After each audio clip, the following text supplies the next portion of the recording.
2014 में उन्होंने इथेनॉल का एक नया प्लांट सेटअप करने का ऐलान भी किया। बाद में दोस्तों इसी पूर्ति ग्रुप की दो कंपनीज बनी, मानस एग्रो इंडस्ट्रीज और CIAN सियान एग्रो इंडस्ट्रीज। इन दोनों कंपनीज को नितिन गडकरी के दो बेटे सारंग गडकरी और निखिल गडकरी चलाते हैं। ये दोनों कंपनीज भी इथेनॉल के बिजनेस में हैं। सारंग गडकरी का मानस ग्रुप 2022 तक 2 करोड़ लीटर इथेनॉल बना रहा था और पेट्रोल में मिलाने के लिए इथेनॉल की सप्लाई करता है। निखिल गडकरी के सियान एग्रो ने 2024 में ही कार्बन डाइऑक्साइड से इथेनॉल बनाने के लिए एक MOU भी साइन किया था। ये कंपनी पब्लिकली लिस्टेड है और पिछले 5 सालों में रेवेन्यू ग्रोथ 37.55% पर ईयर रही है, जबकि इंडस्ट्री की एवरेज केवल 7% है और नेट इनकम इनका हर साल 62.43% से बढ़ा है, जबकि इंडस्ट्री एवरेज 14% के अराउंड है। यानी कि ये एक कंपनी बाकी इंडस्ट्री के मुकाबले 5 गुना तेजी से ग्रो कर रही है। पिछले 1 साल में इसके शेयर प्राइस में 1000% से ज्यादा की बढ़ोतरी। सिर्फ नितिन गडकरी को सिंगल आउट नहीं कर रहा हूं, मोदी सरकार में मौजूद हर एक मंत्री की हालत देख लीजिए। फाइनेंस मिनिस्टर हो चाहे फॉरेन मिनिस्टर हो, एनवायरमेंट मिनिस्टर हो चाहे एजुकेशन मिनिस्टर हो, एक भी फील्ड में ढंग का काम हो रहा हो तो बता दो। जनता को तो कुछ मिल नहीं रहा है, लेकिन इन बीजेपी नेताओं के बेटों को देखिए क्या मिल रहा है। होम मिनिस्टर अमित शाह के बेटे जय शाह, ना ढंग से हिंदी बोलनी आती है ना ढंग से इंग्लिश बोलनी आती है। वर्ल्ड कप के लिए कुछ बोलता क्यों नहीं हूं मैं? As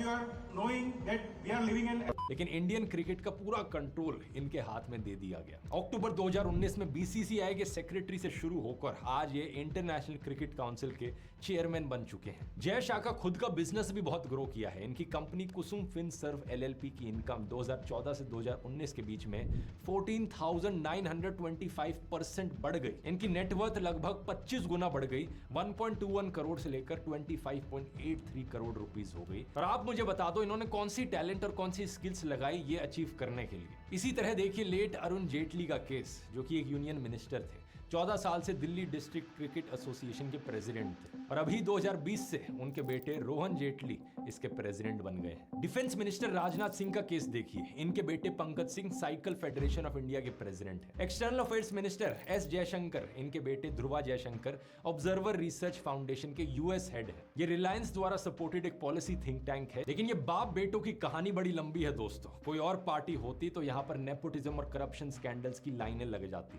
मीडिया में हेडलाइंस चल रही होती, लेकिन क्या करें, गोदी मीडिया इन खबरों को आपको दिखाएगा।